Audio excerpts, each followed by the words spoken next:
Arguably the most difficult step in the entire process, assembly of the Whammy will require finesse and patience. We start with the Whammy rocker, the two arms, and the spring that connects the two arms. Take the Whammy arms and the spring and connect the arms to each other. Then put both arms on the Whammy rocker's pivot point on the side that has a little lip sticking out. I initially put the Whammy arms on in the wrong order, but keep watching and you'll see what it should look like.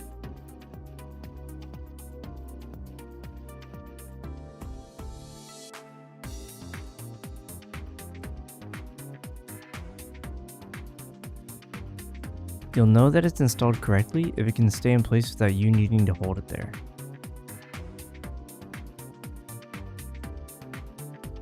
Now we need to determine which pieces of the 3D printed Whammy assembly we use from the kit.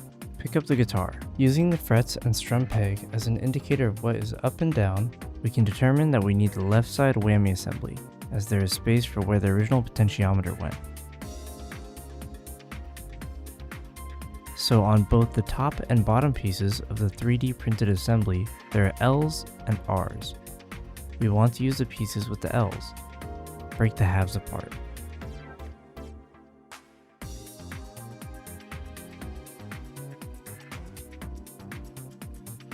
This next section you're going to want to watch very carefully and take pauses in the video to follow along. Also, I'll be saying Whammy assembly a lot in this section, so bear with me. Using the bottom main Whammy assembly piece that's 3D printed, stick the new revival potentiometer through the hole on the side with the shroud. Then, rotate the potentiometer knob to match the direction of the hole on the Whammy rocker. The potentiometer will be inserted into the hole that we put the Whammy arms around.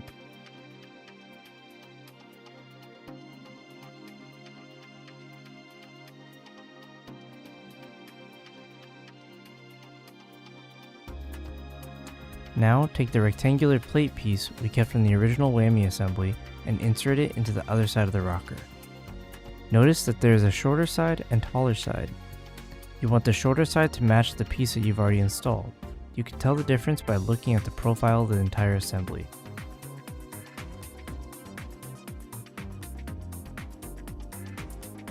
Now we're going to insert the entire assembly into the guitar. There are rails that the Whammy assembly pieces slide into. Insert the Whammy bar through the front shell's Whammy hole. Then, maneuver the Whammy assembly into the rails. This is the part that takes finesse and patience. Once you've got the Whammy assembly inserted, it is time for the trickiest part, the top of the Whammy assembly. To install this part, you must slide the entire Whammy assembly up while it is still in the rails, but high enough that you can insert the top Whammy piece.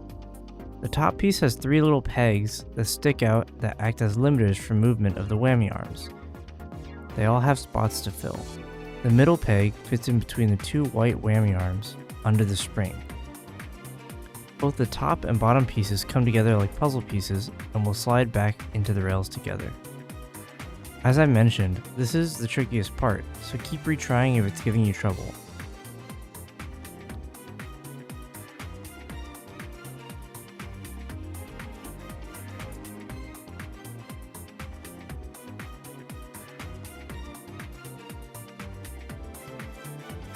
Once you get the entire assembly in, you can hold it down and attempt to rock the Whammy from the front side of the guitar. Make sure to hold tight so you don't accidentally push the entire assembly out of the guitar and have to restart the process.